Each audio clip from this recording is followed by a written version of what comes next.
Hi, I'm Candie Cooper, and today's topic is lines. Let's begin with the definition. A line is an infinitely extending, one-dimensional figure, one that has length, but not width or thickness. In art, lines are the basis that give form to a piece of art. And in our projects, lines can be straight or curved, thick or thin, and raised or flat. In our first project today, we're creating our own modern art canvas with paint and masking tape. So to get started, you'll need some acrylic paint in your favorite colors. You can pick matte or metallic colors are fun, some masking tape, and a canvas. And canvases come in all different shapes and sizes, so you can make your piece of art as big or as little as you want. So the first thing we're going to do is start putting or making lines with masking tape. And you'll want to do this so that you're basically sectioning off areas of your painting to create a geometric design.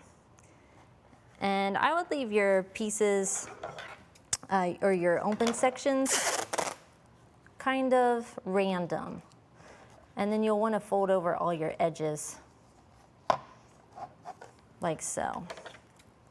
And also it's key when you're putting your masking tape to really burnish the ends or the edges of the tape down so that we're sealing these areas with the tape. And I'm going to add one more, and then we'll get started with adding some color.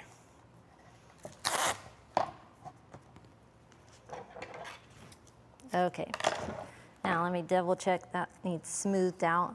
And then roll all your edges of tape over, because on this style of stretched canvas, we're gonna even paint the edges. Okay, now grab a palette with your paint on it, and then just go to town painting. I'm gonna start with my light color, and you're gonna paint right over the edge of the masking tape.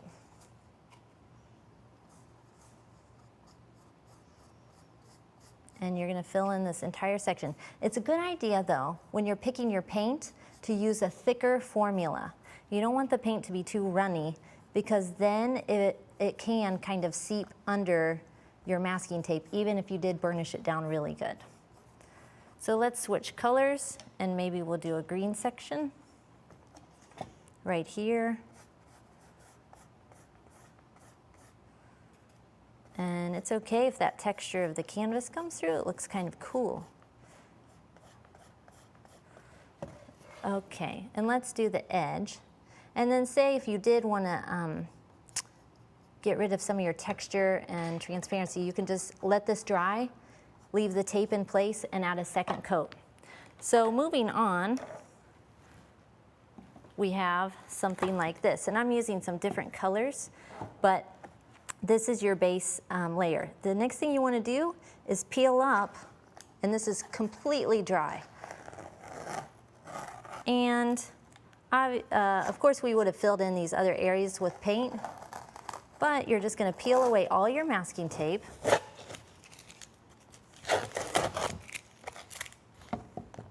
And it gets a little bit sticky in some areas like that, and you may have to really pick at it to get it completely removed. But the next thing we're going to do is add some more tape. And that's just to give us a second layer. So you would just do the same thing that you did in step one, adding more tape in all different directions, and then filling it in with more paint. So this is one that I've already pre-taped, and I'm just adding more paint. The reason we do this, though, is because it looks kind of cool if you look at some of these areas where you can see the first layer right here of gold under the second layer of yellow. And you get some cool color mixing effects too. So if I add this right here, I can see how that greenish color is underneath. This is actually called a hard edge painting because we have all these hard lines on the canvas. Acrylic paint is excellent to use because it is pretty opaque. Okay, and then again, you want to wrap over your edges or paint over your edges. And then you would just let this dry, peel your paint away and you have something like this. So I actually went one step further, and I liked this gold color so much that then I started outlining some of the areas with the gold calligrapher pen. And what makes this pen special is it has a chisel tip, which means square. So let me just grab my piece here. And you would just start outlining different areas to highlight. And this is a super metallic pen. It looks neat and really emphasizes all of our lines. And you could even outline all your white areas. There really are no rules, but it's kind of neat because you can use the skinny edge, or you can use the wide edge to make thicker lines. But see how that highlights all that and brings in some of my gold pieces, so I have a super modern piece of art.